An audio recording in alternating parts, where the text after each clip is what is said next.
నిలవేణి, నిలవేణి, నిన్నే.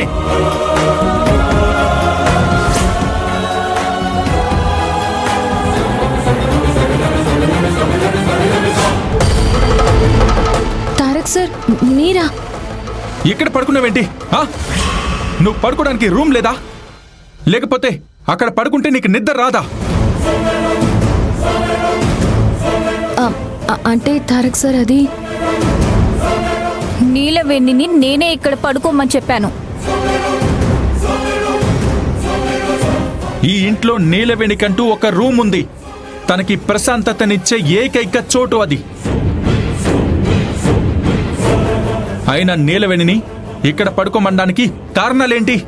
ఏ ఇక్కడ పడుకుంటే తప్పేంటి?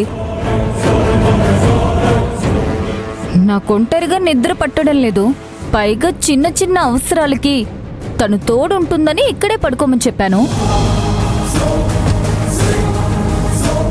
నీ అవసరాలు చూడ్డానికి, నీ పనులు చేయడానికి తనిక్కడ పని చేయడం లేదు. తను ఈ ఇంటికి కోడలు. ఆ విషయం నువ్వు ఎంత త్వరగా గుర్తిస్తే అంత మేలు. తారక్, నువ్వు అమాయకుడివో తెలివైన వాడివో తెలియడం లేదు. నూతిలో ఉన్న కప్పను తీసుకొచ్చి ఏనుగంబారి ఎక్కిస్తే ఆ కప్ప అంత గొప్పగా ఫీల్ అవుతుందా? అంత దర్జాగా ఏనుగంబారి మీద విహరిస్తుందా? లేదు కదా. ఆ కప్పకి ఆ నూతిలో ఉన్న నీరే కంఫర్ట్ గా ఉంటుంది. అయితే ఏంటి? అయితే ఇప్పుడు ఏం చెప్పాలనుకుంటున్నావా? మనుషులు కూడా ఆ కప్పల్లాంటి వాళ్లే తారక్.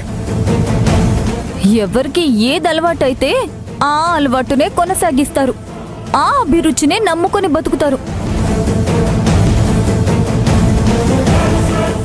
ఇప్పుడు నువ్వు నేను ఉన్నామంటే మనకి గొప్పగా బతకడం అలవాటైపోయింది. ఒక దర్జాగా ఉండే బతుకు మన అభిరుచిలా మారింది. కానీ ఈ నీలవేణి లాంటి వాళ్ళకి కాస్త తిండి దొరికితే చాలు. పడుకోవడానికి కాస్త చోటు దొరికితే మేలు అనుకునే రకాలు. వాళ్ళని ఎలా చూడాలో అలాగే చూడాలి. ఎక్కడ పెట్టాలో అక్కడే పెట్టాలి.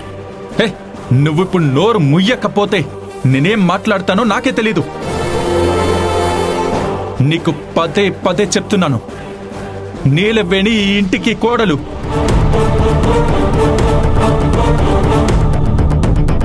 ఈ ఇంటి కోడలికి ఇవ్వాల్సిన గౌరవం ఇస్తే నీకు కూడా ఆ గౌరవం దక్కుతుంది. కాదు కూడదు అని నీ నోటికొచ్చినట్టు మాట్లాడితే దానికి నా స్టైల్లో సమాధానం చెప్పాల్సి ఉంటుంది. పద నీలవేణి. ఆగు, నీకేం చెప్పాను? నువ్వేం చేస్తున్నావు? నువ్వు ఈ గది దాటి వెళ్ళడానికి వీల్లేదు. అది చెప్పడానికి నువ్వెవరు? గెస్ట్లా వచ్చావు, గెస్ట్లా ఉండు. అనవసరమైన విషయాల్లో తలదూర్చాలని చూస్తే నీకు నేనిచ్చే మర్యాద పోగొట్టుకుంటావు చెప్తున్నా. పద నీలవేణి. నీలవేణి, ఆగుతావా ఆగవా? నీలవేణి, నిన్నే. తారక్, నా అహం మీద దెబ్బ కొడుతున్నావు. నువ్వేం చేసినా తట్టుకుంటాను, కానీ నా అహం మీద దెబ్బ కొడితే మాత్రం నేను అస్సలు తట్టుకోలేను. నా మాట కాదని తీసుకెళ్తున్నావు కదా, నీకెంత పొగరు!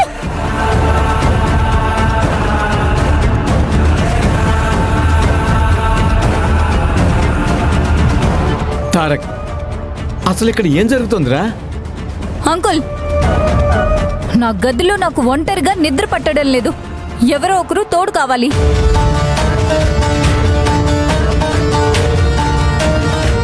అలా అని మీ అందరినీ ఇబ్బంది పెట్టలేను. మన పని మనిషి నీలవేణి ఎలాగో ఉంది కదా అని తనని తోడుగా పడుకోమని చెప్పాను.